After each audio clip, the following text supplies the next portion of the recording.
Selamat malam menjelang pagi, makhluk-makhluk yang tetap bertahan. Nah, ini saya berterima kasih karena kalian sudah mau bergabung di sini. Kenapa bisa tercipta suatu perkumpulan seperti ini dengan nama yang cukup menarik dan lain daripada yang nggak sama? Karena kalau sebenarnya cerita awalnya itu kenapa bisa ini Mister apa panggilnya gimana ya, Mas Suryo Purnomo ini, kita waktu itu hari Minggu kemarin itu saling teleponan. Kita tuh udah lama banget semenjak ini ya. Terakhir saya lulus SMA, terus kita udah lost kontak ya Pak ya. Udah lost kontak, nggak hubungan sama sekali. Terus tiba-tiba kemarin itu entah gimana kita bisa teleponan. Habis itu kita saling sharing visi misi. Kebetulan Pak Suryo ini memiliki visi untuk menjangkau anak muda. Bukan karena apa, tapi karena dia sudah bosen, dia lama. Dulu itu visi dia tuh terlalu banyak gabung sama orang-orang tua. Dia sering gabung sama orang-orang tua dan dia berpikir untuk, wah, saya pengen menjangkau anak-anak muda. Nah, kebetulan ketika kita sharing-sharing itu, kami memiliki visi yang mirip-mirip lah. Apa itu visinya? Nah, kalau Pak Suryo itu visinya ingin menjangkau anak-anak muda, membagikan ilmu-ilmu yang apa dia punya. Nah, kalau saya memiliki visi untuk menciptakan suatu wadah, suatu tempat di mana orang itu bisa bebas untuk sharing, bebas untuk bercerita tentang entah itu keluh kesah dia atau sesuatu yang meresahkan, yang dimana dia kalau mungkin memiliki ketakutan kalau cerita sama orang tua atau teman, karena mungkin dia merasa ceritanya ini mungkin nggak bisa diterima, atau ketika dia cerita dia dianggap orang yang melebih-lebihkan, hiperbola, ya semacam itu.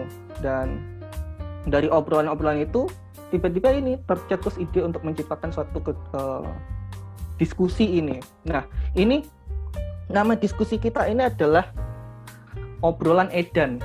Edan itu sendiri ada maknanya. Edan itu adalah singkatan dari elaborasi dan diskusi anak-anak ndablek. Ya, gitu ya Pak Mas Suryo ya.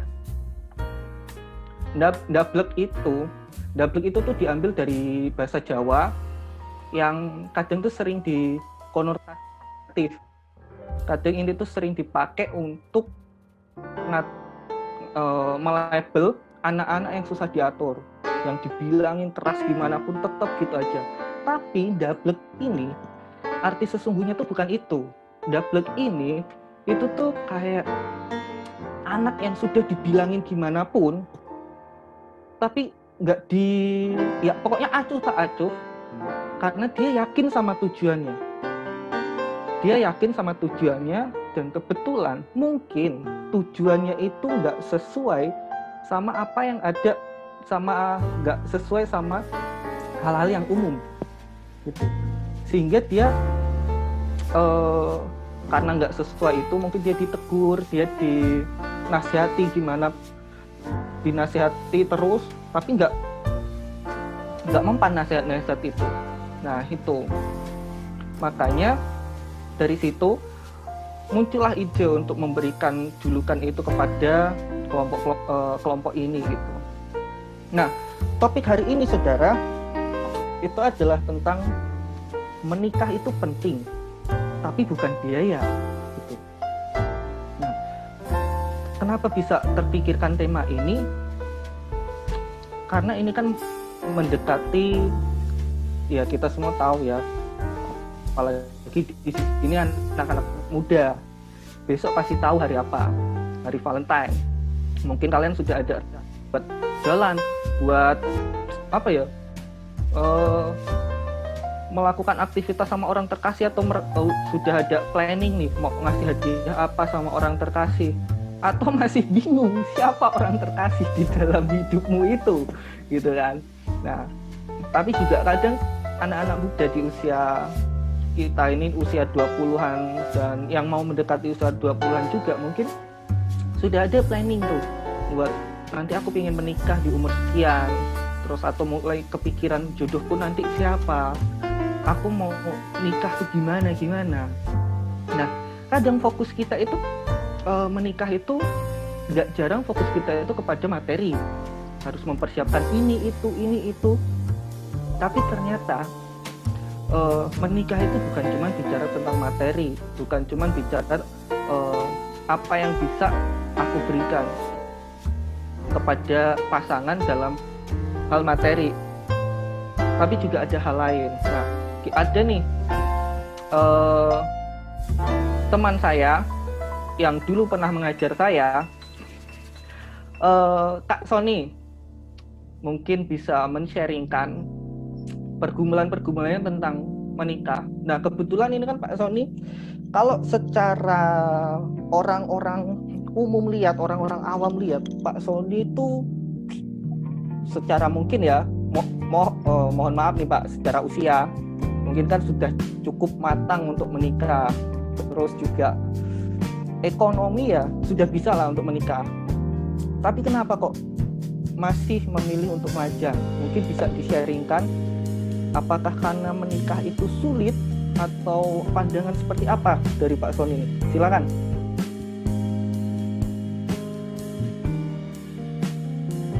Cek. Oke, kedengaran ya? Oke, kedengaran. Oke, saya Sony, salah satu dari yang diundang di hari ini. Oke, tadi ada satu hal yang lumayan menarik dari yang Abed omongkan, bahwa secara umur dibilang sudah mapan. Jadi kan semua tanya nih, walaupun ada beberapa yang udah bisa tebak guess my umur lah. Oke, di sini saya jelaskan aja, umur saya sudah 31 tahun. Mei ini lebih tepatnya 31 tahun. Dan seperti yang ya masih majang,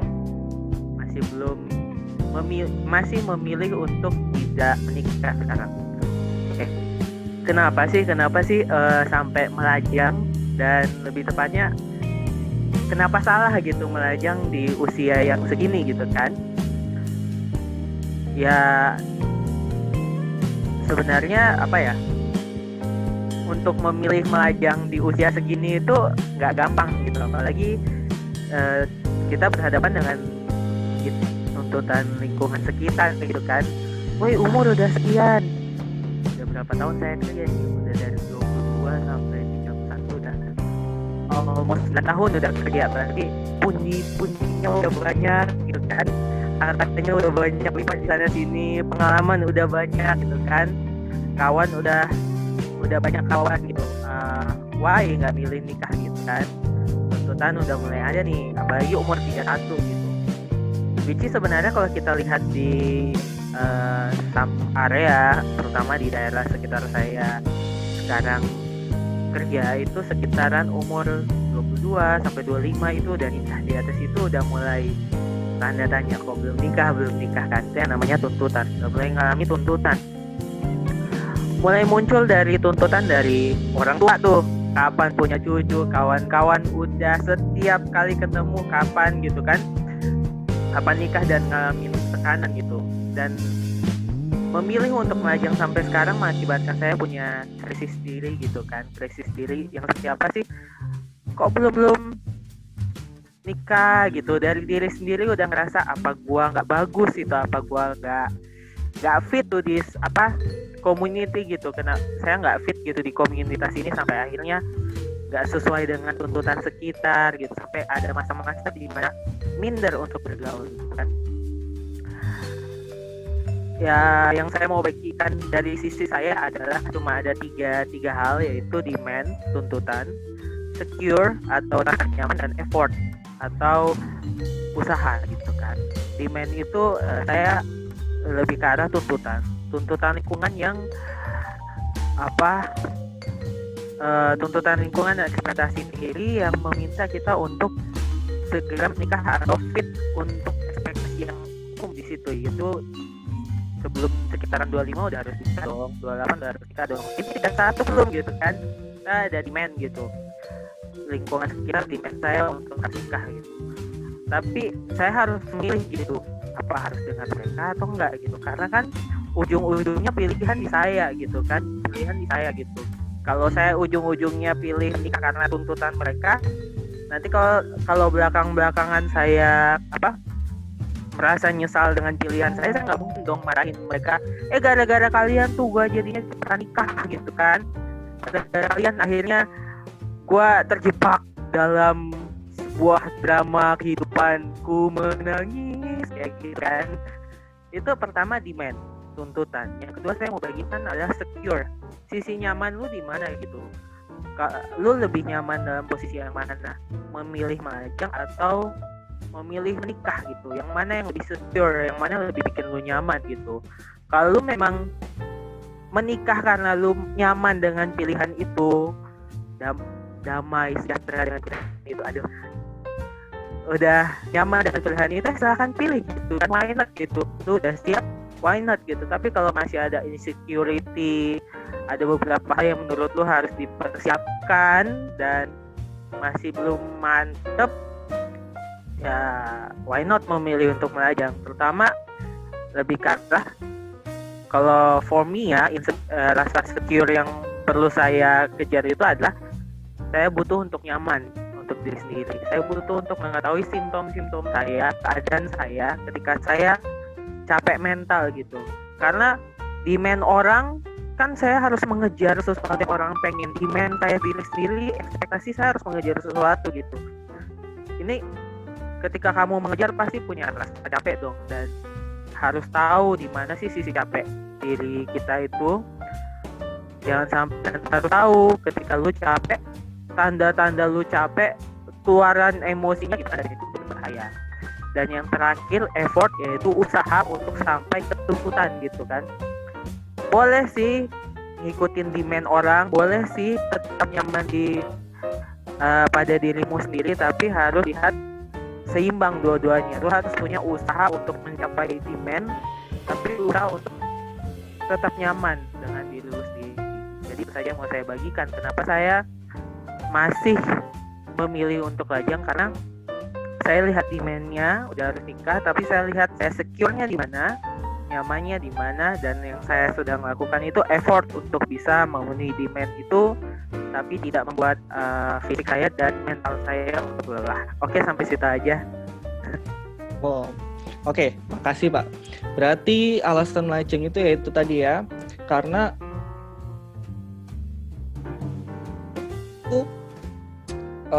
Kak Sony ini setelah dipertimbangkan lebih baik untuk melajang dulu. Kalau dari sisi Mas Suryo nih sebagai orang yang sudah menikah nih, sebenarnya tuh apa sih yang harus dipersiapkan? Apakah cuma soal biaya, seperti ketakutan orang kalau mau nikah nanti ini gimana, besok gimana, mau kumakanin apa ini anak-anak istriku, apakah dengan cinta cukup gitu kan? Kalau dari Mas Suryo nih, biar nih. Oke.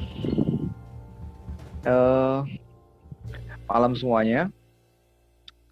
Kalau dari sini sih sebagian besar saya sudah kenal, dan kawan-kawan di sini sepertinya sebagian besar sudah kenal juga.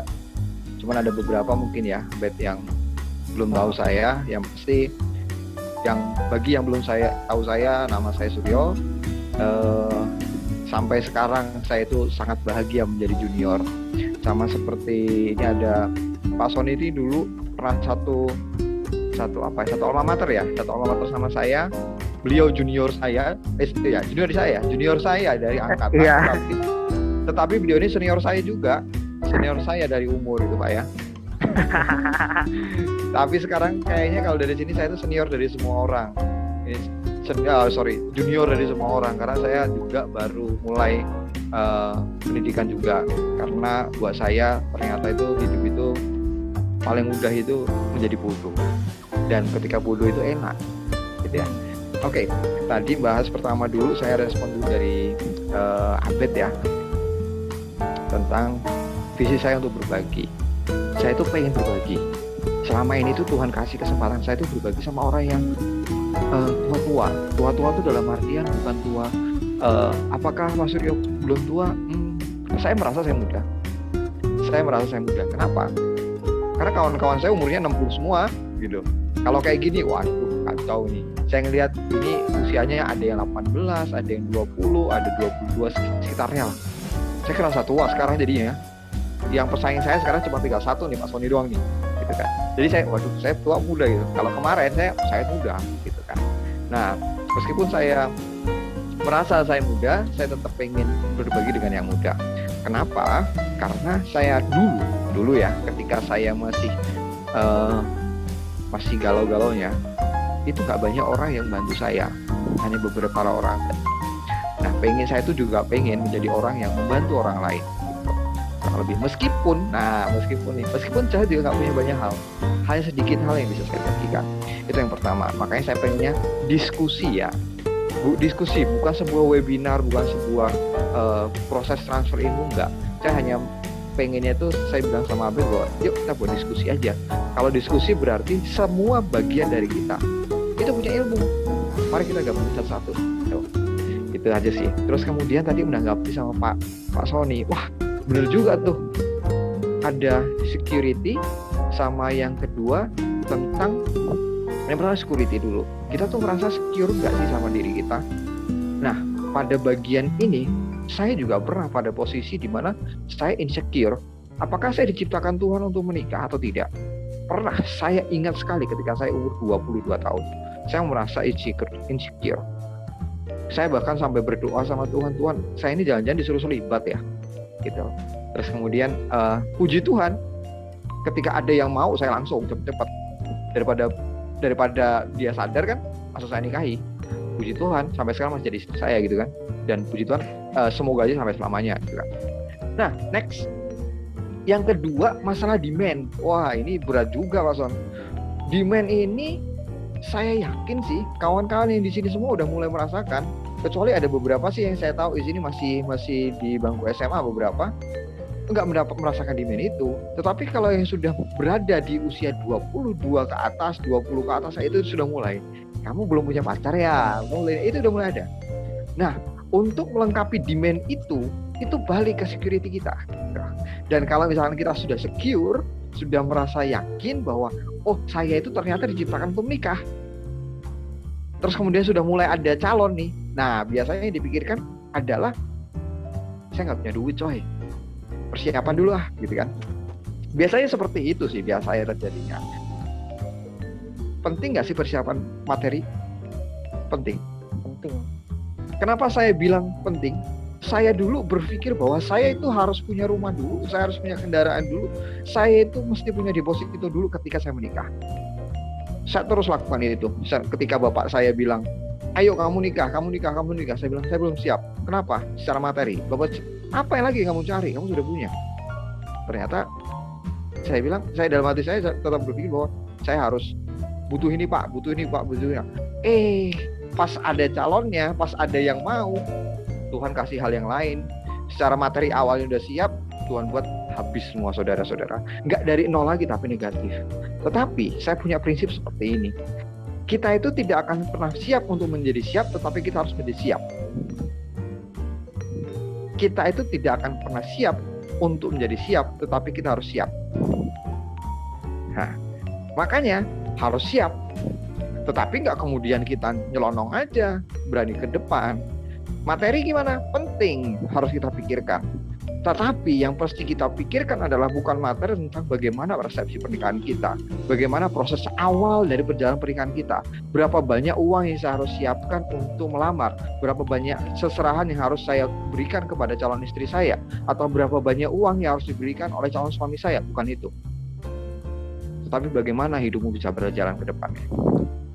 Gimana nanti setelah menikah kamu bisa membangun usaha, mungkin membangun rumah beneran, kemudian ada kebutuhan harian, kebutuhan bulanan, rencana masa depan, dan anak.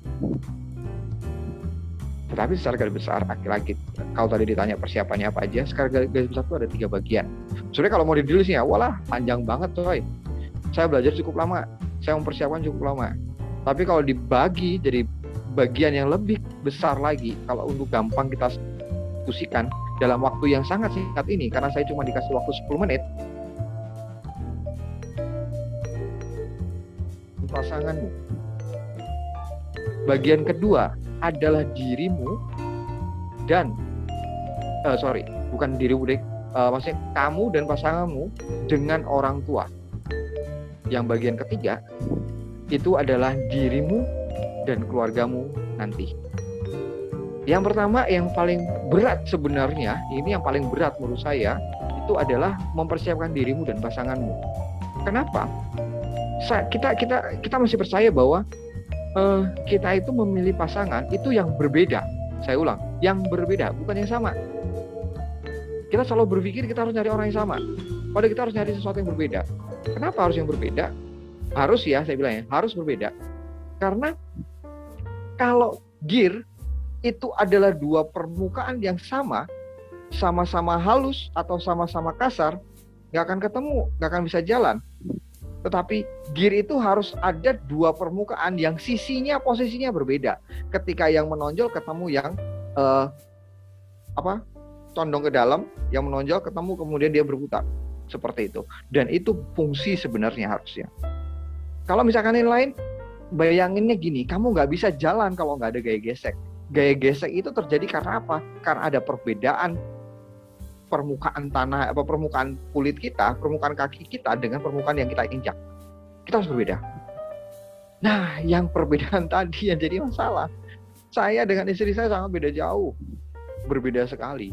Dan menyatukan itu yang susah. Menyatukan apa yang paling pertama? Menyatukan visi kita. Setiap manusia itu punya masing-masing punya visi, punya pandangan masa depan, punya impian masing-masing. Harus disatukan. Mana bisa disatukan? Ya, saya kasih stop, tidak bisa disatukan.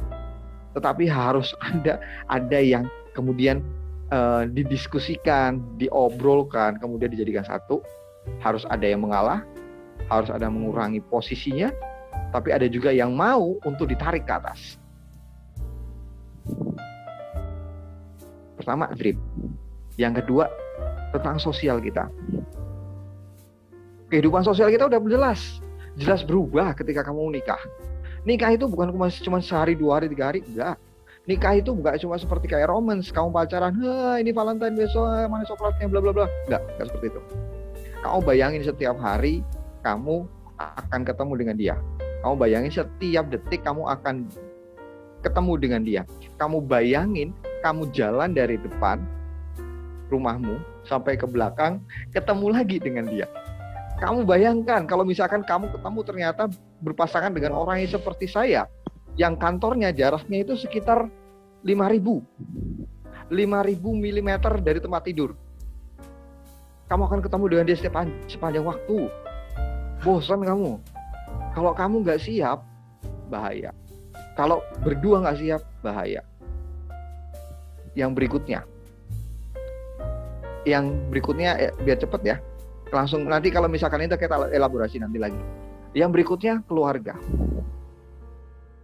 Menyatukan 2 pribadi itu susah.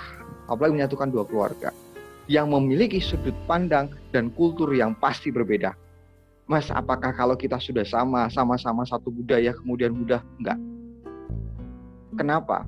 Kultur itu bukan mengenai cuman suku, agama, dan ras, tetapi bagaimana pola pikir dalam keluarga itu. Itu yang paling berat. Sangat berat sekali. Dan harus ada, pasti akan ada gesekan. Biar bisa masuk 2. Ingat ya, 2 keluarga besar. Gak cuma orang tua dan orang tua dia. Tetapi bagaimana keluarga besar, kakek, nenek, semuanya, semuanya lah.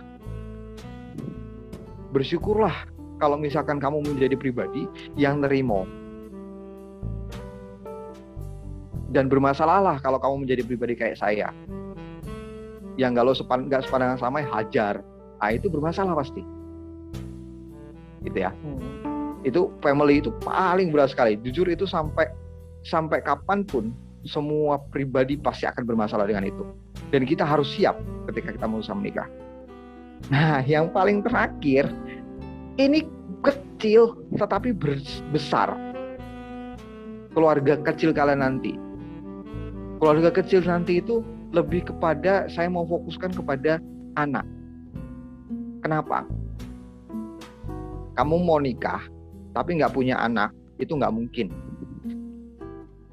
Kamu mau menikah, berharap kalian nggak akan punya buah hati, itu bohong. Kenapa? Sebagian besar malah ketika menikah, dia takut. Kenapa? Karena takut, saya nanti kalau nggak punya omongan gimana ya? Kayak yang itu tuh. Kalau nanti saya kayak gini gimana ya? Kalau saya nggak bisa cepat punya anak ya gimana ya? Karena insecurity yang kedua dan demand yang kedua Pak Sony setelah kamu menikah adalah demand kapan kamu punya anak. 1 tahun lebih kami menunggu buah hati kami. Pertanyaan itu terus meluncur, saudara-saudara. Ayo kok belum jadi-jadi ya? Aduh, gimana? Tetangga, dan itu saya juga lakukan, bukan kemudian saya juga hanya menerima saja. Ini ada kawan-kawan yang sampai sekarang udah menikah 2-3 tahun, belum dapat anak. Ayo, buktikan dong kejantananmu. Kayak gitu-gitu juga. Itu terus ada. Ayo dong, kalian sudah menikah, buktikan. Itu tuh terus ada. Tapi ketika itu sudah nongol, sudah lahir, yang kecil, ukurannya cuma segini doang, itu tanggung jawab sangat besar. Gimana kita nanti membentuk pola pikir dia, gimana kita nanti membentuk masa depan dia, kita mau mengarahkan dia arahnya kemana, gimana kita harus mempersiapkan setiap bahan, setiap hal yang akan dia butuhkan. Bahkan setiap tindak tanduk kita, itu dia lihat semua. Bahkan sebelum dia bisa melihat, sebelum dia bisa mendengar, sebelum kita anggap bisa mengerti. Kalau orang Jawa tuh berpikir bahwa anak itu bisa ketika lahir itu buta, kemudian pelan-pelan anak kebuka. Tetapi sebenarnya sejak di dalam rahim dia sudah bisa mendengar, sejak di dalam rahim sudah punya perasaan. Itu yang berat berikutnya. Sudah siapkah? Itu sebuah tanda tanya. Tapi permasalahannya, siap nggak siap, kalian harus siap. Apalagi nih. Ini sebuah tantangan ya untuk yang yang sudah merasa mature. Saya dulu menikah umur 25. Sesuai dengan target saya. Tetapi ada yang terlambat. Apa yang terlambat? Saya punya anak ketika sudah umur 26 ke 27. Kenapa? Saya memiliki saya orang yang sangat mengedepankan angka. Jadi saya sangat mempertimbangkan angka pokoknya. Kalau orang ngomongin tadi sempat saya diskusi dengan dia dengan kualitatif. Saya sangat suka dengan kuantitatif. Berapa gitu. Saya memperhitungkan, saya punya anak umur 25. Kenapa? Ketika anak saya umur 25, saya masih 50 tahun masih bisa cari duit. Tapi ternyata saya punya anak umur 27 lah hitungannya. 27. Mundur dikit nih 2 tahun, masih bisa. Bayangkan kalau misalkan nanti Pak Sony punya anak umur 40 tahun. Anaknya umur 21 tahun, beliau sudah muda lagi. Ya, sudah muda lagi. Jadi, mau nggak mau, kamu set target, siap nggak siap, maju. Oke, itu dari saya, Bet. Silahkan lanjutkan diskusi. Nah, wah, banyak juga ya Pak ya. Sampai waktu jatahmu lewat loh Pak. Makanya tadi bilang tolong diingatkan. Itu aja udah saya motong-motong, Bet. Jangkrik, tak ilingke apa. Nah, kalau dari Pak Suryo nih, ada poin pentingnya tuh bahwa yang harus dipersiapkan tuh banyak hal. Sampai kemana-mana tadi Pak Suryo jelasin ya. Mulai dari diri sendiri sama pasangan, diri sendiri sama orang tua, bahkan sama keluarga sendiri. Nah itu dia.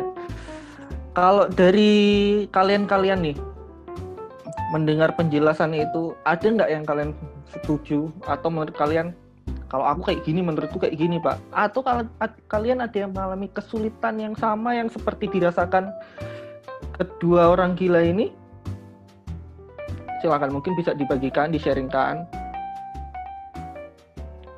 Di sini kita diskusi, kita bukan seorang kemudian expert membagikan sesuatu, enggak, kita sama-sama belajar. Anggaplah kita bertiga ini, saya, Mas Suryo, Kak Sony ini adalah orang-orang yang sok tahu. Jadi masih banyak yang bisa dikoreksi dari kami ini. Silakan, bisa langsung open cam,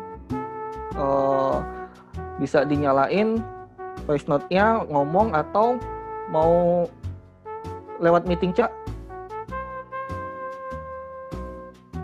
Silahkan. Adakah yang ingin bertanya atau memiliki keresahan seputar ini?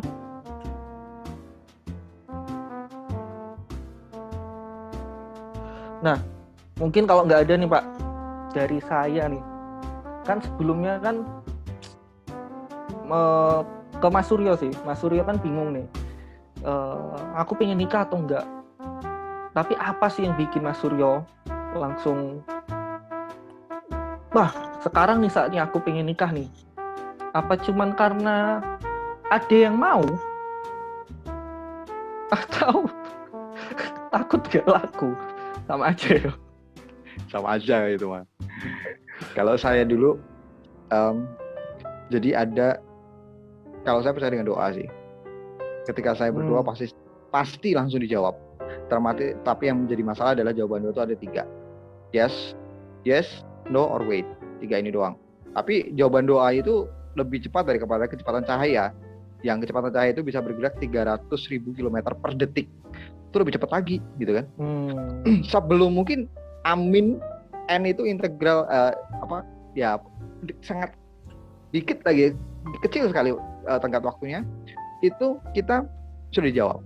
Cuma masalahnya gimana mendapatkan, kita tahu jawaban doa kita apa, gitu ya. Itu yang paling bermasalah sebenarnya untuk kita semua. Kalau saya dulu yakin bahwa saya akhirnya ini menikah karena begini doa saya waktu itu. Jadi ada sebuah story di behind itu, ada cerita. Waktu itu ceritanya saya menunggu seseorang. Nah, ketika saya menyadari ada sesuatu, Tuhan izinkan saya sedikit jauh. Kemudian saya bilang, Tuhan, kalau memang Engkau izinkan untuk menikah, maka ya biarkan dia kembali. Kalau enggak ya mungkin celibat. Mungkin. Karena saya jawaban doa Tuhan beda ternyata. Tuhan jawab kembali. Gitu. Wanita itu kembali dan puji Tuhan, habis itu matanya sampai sekarang belum sadar, masih mau sama saya gitu. Sampai sekarang gitu. Entar dulu deh.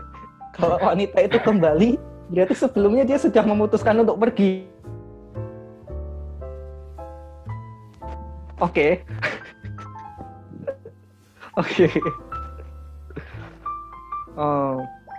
Nah, tapi sering juga kejadian seperti ini, Wet. Kita itu ya ini kita normal aja ya, manusiawi gitu ya.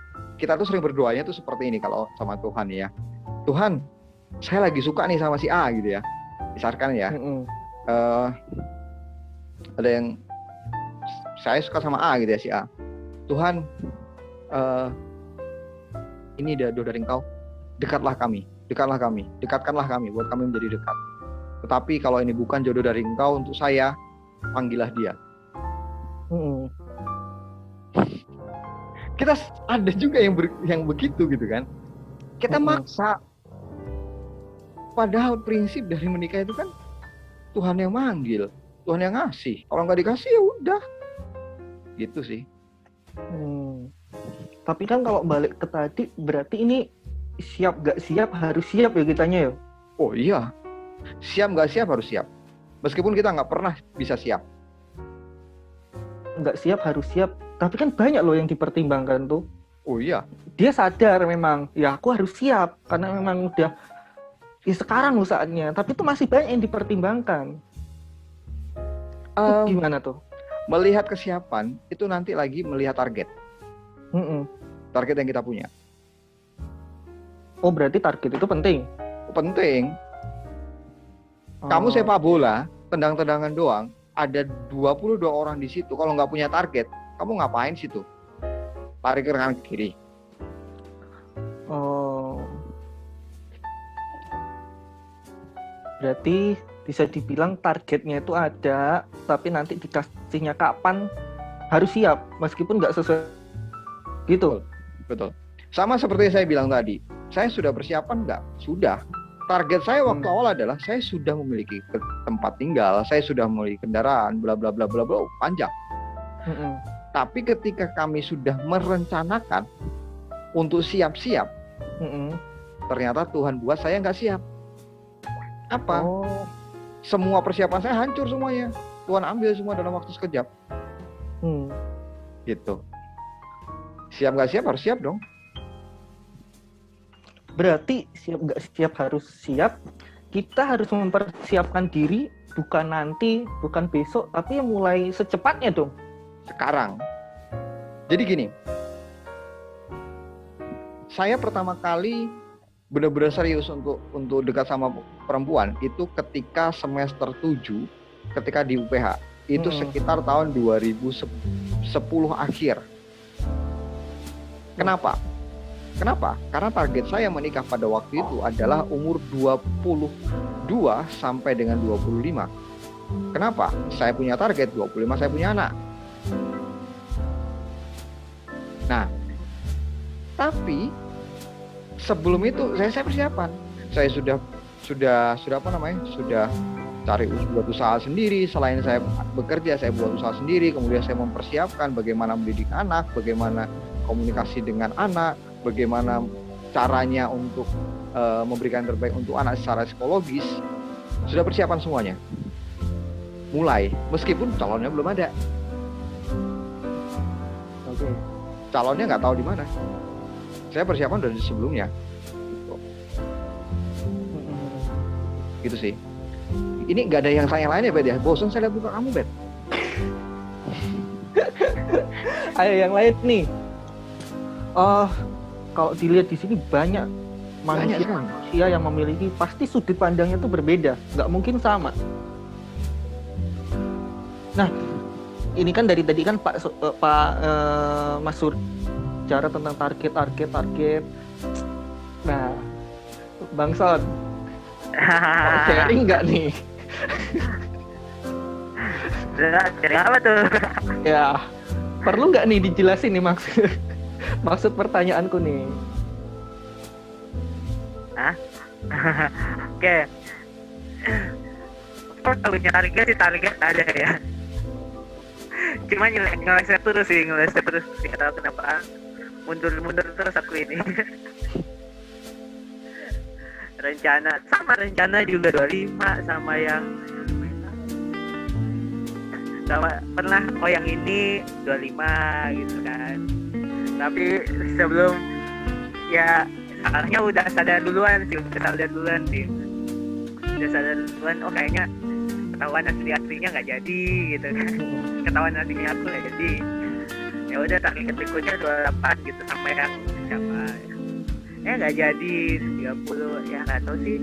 Kayaknya kan butuh gimana ya. Untuk target memang ada tapi sama juga ketika kita berdoa Tuhan pun tahu yang mana yang pas untuk kita. Kalau memang dari kita sendiri punya beberapa hal dasar yang dinilai belum siap ya, itu berbahaya juga gitu kan.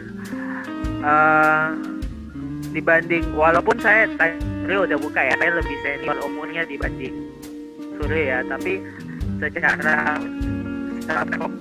recognition pengenalan pribadi lebih mantap Suryo daripada aku gitu. Suryo lebih banyak mengenal ya dari pandangku ya kalau di nanti enggak apa ya kembali lagi gitu kan, dia bisa tahu kelebihan kekurangan, bisa tahu simptomnya dia kalau udah lepas atau enggak gitu. Jadi sama jawaban doanya, oh kamu udah siap. Nah gitu.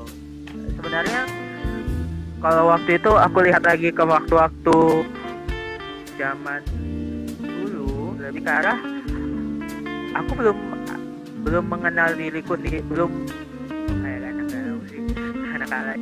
Ada beberapa masa yang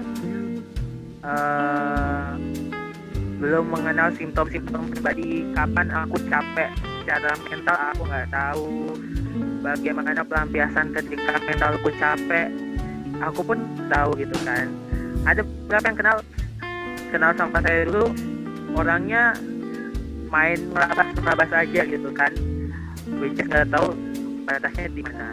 Kalau sekarang lebih ke arah udah tahu batasku di mana, udah tahu simptom-simptomku di mana.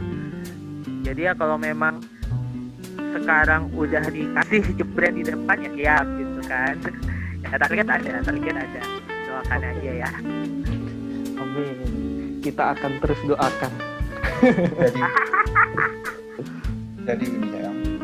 Nah, ini nih di meeting chat nih ada yang nanya nih. Sepertinya Oh, ya. ini ke Mas Suryo nih pertanyaannya. Oke. Nah, saya langsung bacakan aja ya, nggak usah sebutkan Siap. dari siapanya. Permisi Kak, iya silahkan. Mau tanya, iya saya mau jawab. Kalau sebenarnya pasangan sudah siap untuk menikah, tetapi salah satunya nggak siap karena terlalu sibuk, ya, sehingga yang sudah siap menunggu sampai siap. Tetapi ketika sudah siap, yang menunggu sudah pergi mencari yang lain, itu bagaimana ya? Wah, Waduh. perlu diulang nggak Pak? itu seperti sesuatu yang apa ya, banyak orang mengalami. Makanya kita sering kan sekarang lagi populer nih video TikTok yang apa, mantan yang udah pacaran berapa lama menikah dengan yang lain. Jadi istilahnya kita sekarang ini lebih banyak orang yang akhirnya itu kita menjaga pasangan orang lain, kurang lebih seperti itu. Nah, kalau kayak gitu gimana? Saya punya pandangan, mencari pasangan itu bukan yang apa ya, sama, tetapi harus sepadan. Sepadan itu bagaimana? Sama-sama tahu posisinya. Kalau tadi Pak Sony tadi bilang bahwa dia untuk pengenalan dirinya kurang. Ya, cari yang sepadan seperti itu, yang sama-sama siap, yang sama-sama ready. Nah, permasalahannya gimana cara nemuinnya? Nah, gimana cara nemuinnya itu gini sebenarnya. Di sini banyak yang sudah mahasiswa, banyak yang sudah mempersiapkan sesuatu, banyak yang sudah mempunyai target sebenarnya, meskipun bukan target menikah ya. Tetapi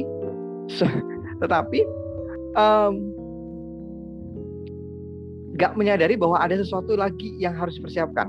Kalau kita punya target, misalkan siapa ya, Abed, dia targetnya pengen nantinya ke depannya pengen membantu banyak orang yang kesulitan dalam hal kepribadian misalkan. Oh, dia kuliah selama 4 tahun Bet ya? Atau 3,5. Oh, 3,5 tahun. Iya. 3,5 kelihatan tahun. gitu, Pak. Oh ya, 3,5 tahun berjuang untuk mendapatkan selembar kertas itu gitu kan. Tapi permasalahan yang utama adalah, ada nggak di antara kita yang benar-benar mempersiapkan diri kita untuk menjadi pasangan? Padahal itu lebih penting lagi. Ada riset nih ya, riset bilang kalau kamu kuliah S1, ini riset tahun 2015-an sehingga saya lupa detailnya. 2015-an bilang kalau kamu kuliah S1, ilmu itu hanya berlaku maksimal 2 tahun setelah kamu lulus. Habis itu kamu mesti belajar lagi. Kalau kamu belajar untuk menjadi seorang pasangan yang terbaik, itu berlakunya seumur hidup. Kenapa kita nggak apa ya, nggak kemudian mempersiapkan itu?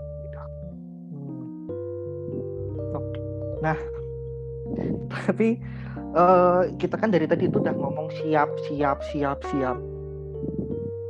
Tapi mungkin masih ada nih yang masih bingung di antara kita. Standar siap itu tuh gimana sih? Sehingga bisa dikatakan, oh ini siap. Ini kan masih agak pusing nih. Dari tadi siap nanti. Soalnya banyak juga sih kita dengar kan pasangan yang nikah bilangnya, aku udah siap. Pasangannya juga, aku udah siap. Beberapa tahun kita lihat dia siapnya dengan yang lain. Gitu. Standarnya tuh apa ketika orang bisa dikatakan ini siap, ini enggak? Itu standar subjektif. Wah, tergantung sama pribadi masing-masing dan sudut pandang. Banyak yang berpikir bahwa siap, yang tadi bilang siap ya, siap dalam arti apa, gitu kan? Makanya tadi persiapan yang benar itu yang seperti apa tadi nanti kapan-kapan kita. Nah kalau yang tadi siap itu subjektif. Ketika saya dulu bilang saya siap, sebenarnya saya siapnya cuma bagian satu bagian pada waktu itu. Apa itu secara finansial? Kemudian yang kedua, siap sekarang apa? Saya sudah mempersiapkan dengan pasangan saya. Tapi apakah benar-benar siap? Enggak. Buktinya ketika kami sudah mulai serius untuk merencanakan kapan terjadinya event itu, Tuhan ambil semuanya secara finansial. Kemudian secara kesiapan berdua, apakah benar-benar siap? Enggak. Karena kita selama perjalanan, kita itu akan hidup belajar terus. Ternyata ada sesuatu yang baru yang kita hadapi. Ada yang dulu kita sembunyikan, ada yang dulu kita secara nggak sadar kita hilangkan dari pasangan kita, gitu ya. Jadi siap itu yang bagaimana? Kita nggak akan pernah bisa siap. Tapi kadang-kadang kita merasa, oh saya siap.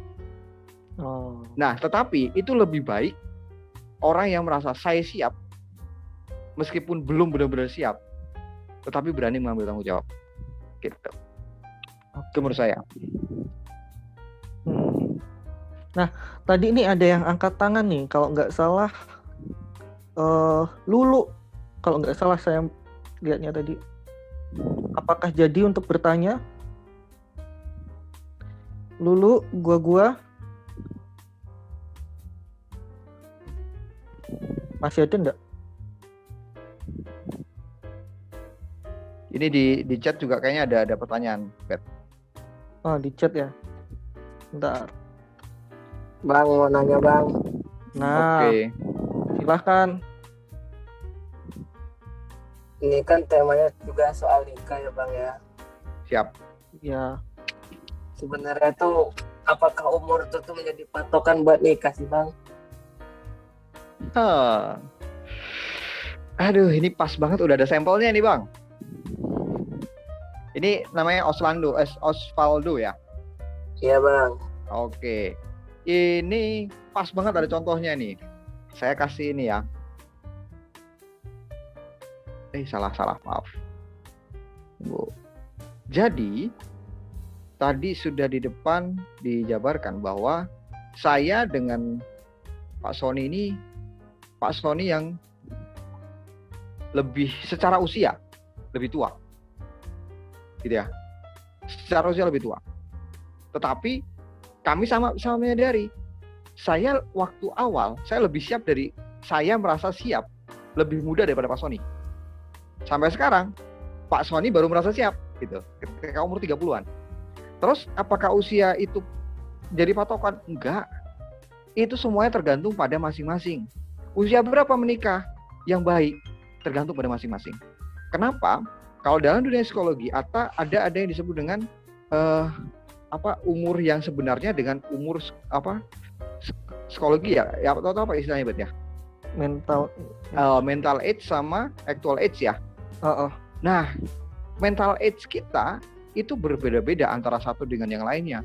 Cuman yang paling sering terjadi adalah kita menyamaratakan mental age kita dengan actual age kita. Orang lain berpikir bahwa itu usianya udah 31, usianya udah 32, itu belum tentu.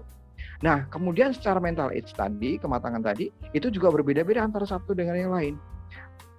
Permasalahan paling utama kita dalam melangkah, nggak cuma menikah ya, untuk semua hal, kita tuh selalu membandingkan dengan orang lain, selalu. Dan ini bukan terjadi kepada siapa, terjadi sama diri saya sendiri pun juga. Saya membandingkan beberapa waktu lalu itu membandingkan, oh saya harus lebih seperti ini dari dia. Kawan saya itu sudah seperti ini, berarti saya harus lebih. Nah, itu yang jadi masalah. Jadi, patokannya siapa? Diri kita sendiri. Bagaimana kita mengerti kapan kita siap atau tidak siap? Ya, kita evaluasi diri sendiri. Kalau misalkan kita bingung nih, kayak kejadiannya kayak si Kak Sony tadi. Saya belum tahu nih diri saya sendiri bagaimana. Itulah fungsinya orang-orang yang saya sebut sebagai tong sampah. Kayak Abed ini kan memilih untuk menjadi tong sampah. Orang-orang seperti dia lah yang apa ya namanya? Yang menjadi tempat untuk kita membuang semuanya biar kita bisa tahu nih, saya udah siap belum ya? Gitu. Jadi garis besarnya usia itu bukan yang utama. Begitu.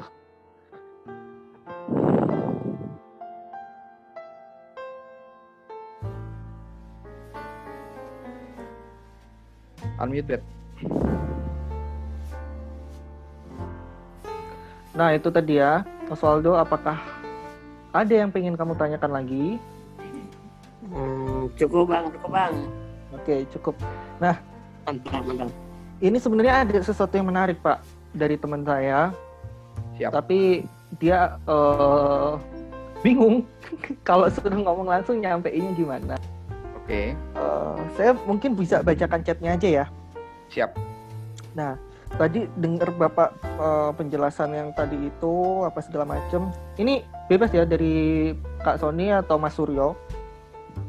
Pertanyaannya dia tuh gini. Pernikahan tuh bisa nggak sih jadi hak tiap orang? Karena menurut dia, pernikahan itu nggak boleh jadi hak setiap orang. Hanya bagi mereka yang siap dan mampu.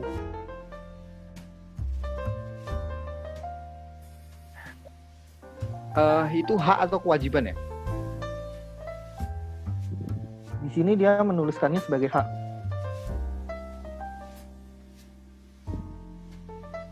Kalau saya bacanya sih sepertinya dia ke arah kewajiban.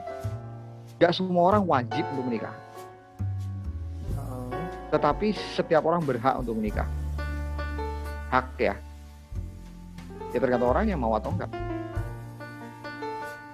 Kalau misalkan nih, jelek-jeleknya nih waktu itu ya, saya kemudian memilih untuk selibat, gak ada satu orang pun di dunia ini yang memaksakan saya, bisa memaksa saya untuk menikah. Saya di usia sekian, saya mengenal beberapa orang yang sampai umur 60 itu masih belum menikah. Kenapa? Itu keputusannya. Apakah ada orang yang bisa memaksakan? Tidak. Tetapi permasalahan utama kita yang tinggal di negara timur ada yang disebut dengan budaya yang lucu menurut saya ya. Budaya untuk menikah. Budaya menikah ini susah. Jadi menganggap semua orang itu sama. Kita menyeragamkan banyak hal. Padahal kita itu Tuhan ciptakan beragam. Dalam pernikahan aja sudah menunjukkan keberagaman, tetapi kita buat semuanya seragam.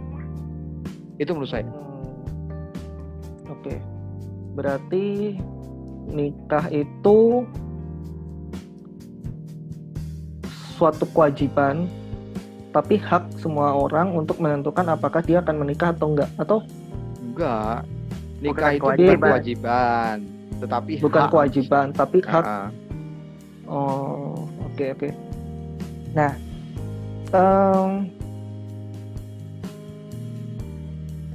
kalau menurut Kak Sony gimana nih? Pertanyaan yang tadi ya, sama sih, kembali ke definisi hak sih. Hak itu kan sesuatu yang kalau kau nggak ambil itu nggak salah gitu kan. Itu kan you punya right di situ, you punya pilihan di situ kan. Tapi even itu ngambil ya itu nggak masalah gitu. Itu kembali ke definisi hak yang sesungguhnya gitu kan. You punya sama lah kayak ada beberapa hal yang lain. Lu punya hak untuk kayaknya agak sensitif nih. You punya hak untuk memilih, tapi banyak yang jadi golput gitu kan. Itu kan hak juga nggak diambil sih nggak masalah gitu kan. Tapi berbeda dengan kewajiban. Kewajiban itu kalau lu nggak kalau nggak ngelakuin itu jadi suatu kayak kesalahan gitu kan. Jadi kayak suatu kesalahan gitu. Jadi pemikiran itu hak setiap orang. You ambil nggak apa-apa, you juga ambil juga nggak apa-apa. Itu romans dirimu dan urusan sama di atas gitu. Emang jatahmu untuk punya atau jatahmu untuk selibat ya Allah. Selibat gitu kan.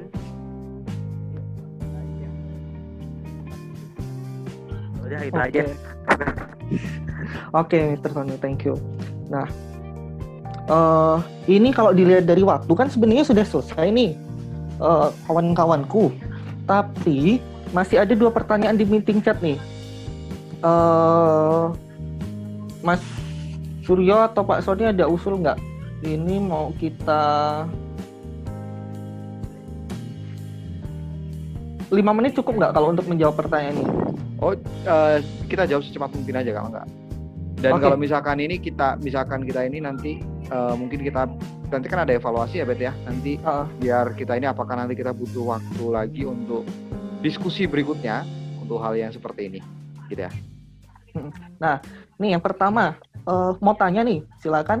Begini bagaimana jika kedua pasangan tidak saling terbuka dan berusaha untuk melakukan sesuatu yang baik kepada pasangan secara masing-masing tanpa sepengetahuan pasangan tersebut, sehingga menimbulkan kesalahpahaman ketika salah satu pasangan tersebut terciduk dalam menyelesaikan sesuatu untuk kebaikan pasangan tersebut.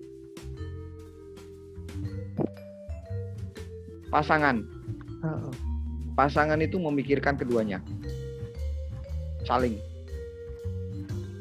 Saya ingat kata-kata Sujiwo Tejo. Dia bilang, cinta itu tidak perlu pengorbanan. Karena ketika kamu merasa berkorban untuk cintamu, maka cintamu itu omong kosong. Itu kata-katanya. Lalu apa hubungannya dengan ini? Jadi kalau misalkan kamu punya pasangan, kemudian dan berpasangan, kemudian keduanya memang memikirkan diri sendiri terus, ya ngapain berpasangan? Jangan terlalu lama, berhenti, cari yang lain. Gitu dari saya.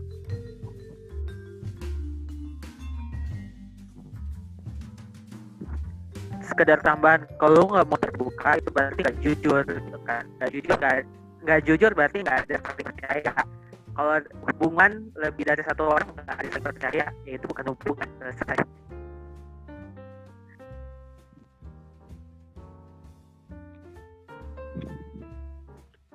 Unmute. Nah, ini berarti bukan bicara tentang satu pribadi karena memang pasangan, jadi harus kedua belah pihak ya. Nah, pertanyaan yang kedua nih, usia bukan patokan menikah dan nikah bukan soal lomba cepet-cepetan juga. Tapi kan kita tuh punya batasan biologis. Nah, itu gimana tuh? Ini sepertinya tadi sudah sempat disinggung ya. Ya, batasan Pak biologis. Suryo, Makanya tadi kita butuh target. Kenapa saya targetnya 25 sebenarnya. 25 itu untuk punya anak ya. Ya karena tadi batasan biologis.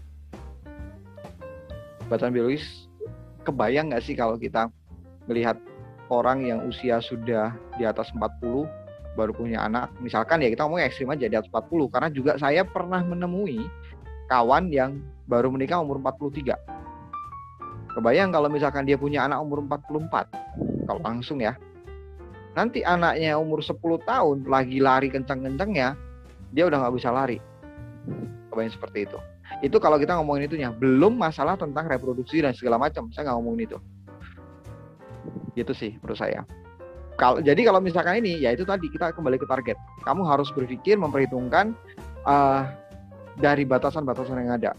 Batasan tentang badan kita, secara jasmani kita, kemudian mengenai yang kedua tentang finansial kita harus lihat grafik produktivitas kita, kemudian secara psikologi kita, bagaimana kesiapan hati dan diri kita sendiri, gitu. Banyak banget yang dipertimbangkan. Kalau secara kebijakan tadi 3 ini tadi kan. Jadi kalau digambarin lagi, banyak banget. Kalau di note tadi saya sempat note sih awalnya itu ada sekitar 40-an hal yang mesti kita siapkan. Tetapi kalau di liga ini semua, waduh, pening, sama-sama pening kita. Gitu. Itu aja dari saya. Oke, terima kasih.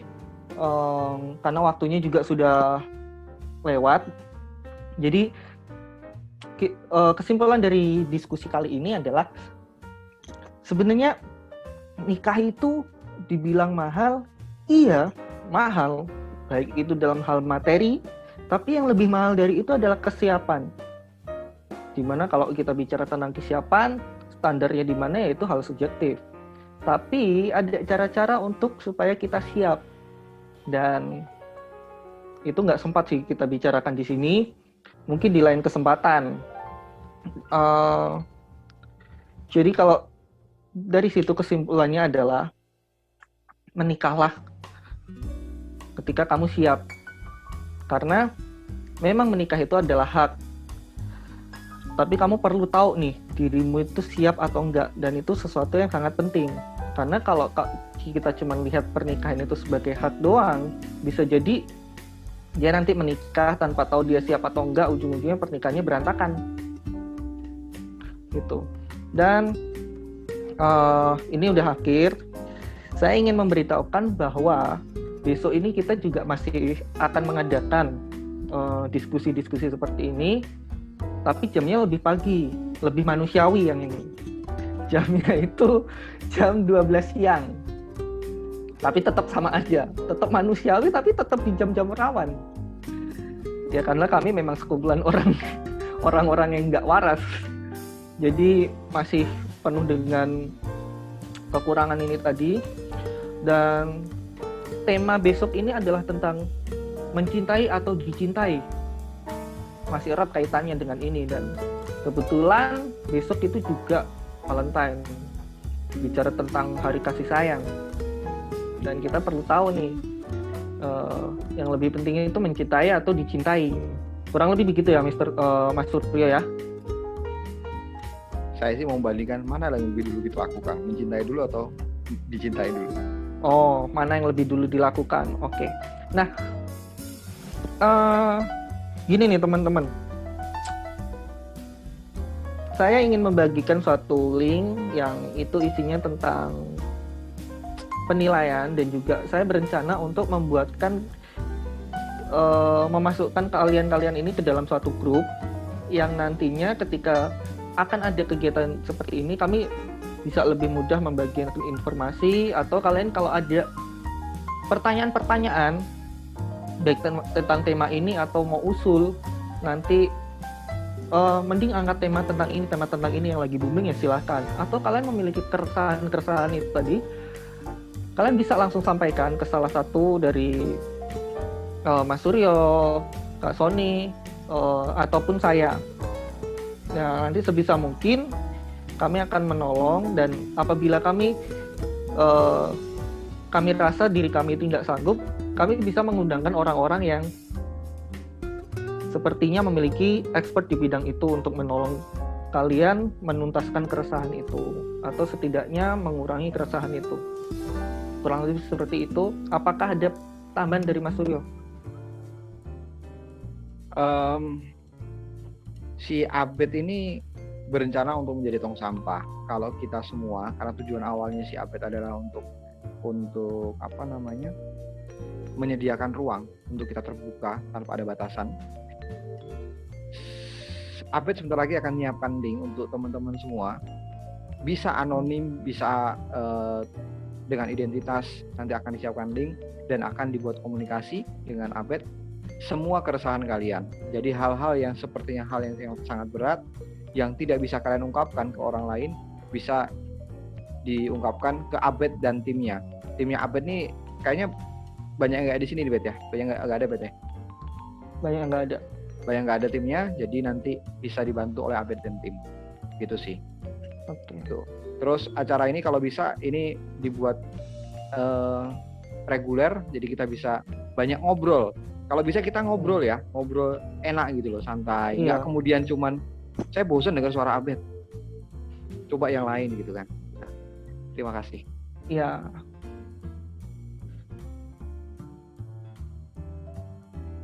Oh, ini ada usul dari siapa ini? Apa ini? Gimana cara bacanya? Kak, sengaja dikirim ke pribadi nggak langsung every. Oh, aku salah.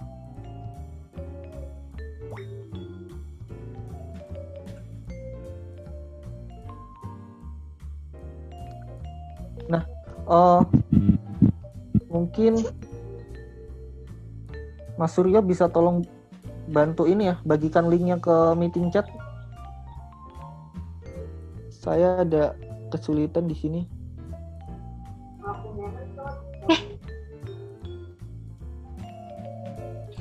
Malu. Biasa pakai Teams, pakai meeting chat kaget. Pakai Zoom agak mumet, guys. Oh, makasih udah dibantu sama ini. Ini siapa tuh namanya? Gimana cara bacanya ini?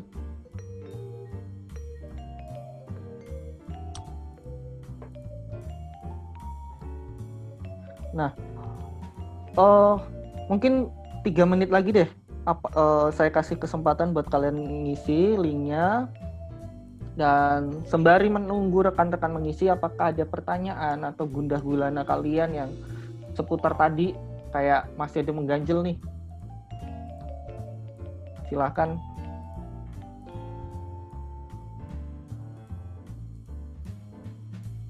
Ini kalian nggak bosen gitu ya mendengarkan suara saya dari tadi ya? Saya yakin sih bosen juga, saya aja bosen. Oke. Ya udah kalau gitu sekian dari saya, Mas Suryo dan Kak Sony. Nah ini mungkin ini yang dapat kami bagikan. Silahkan jika ada pertanyaan nanti saya akan buatkan grup. Semoga supaya lebih mudah ketika kalian memiliki pertanyaan-pertanyaan. Oke, silakan leave atau meninggalkan Zoom ini. Terima kasih buat kesediaannya untuk hadir. Thank you. Terima kasih. Sama-sama. Terima kasih. Terima kasih, Kak. Terima kasih sudah sama-sama. hadir.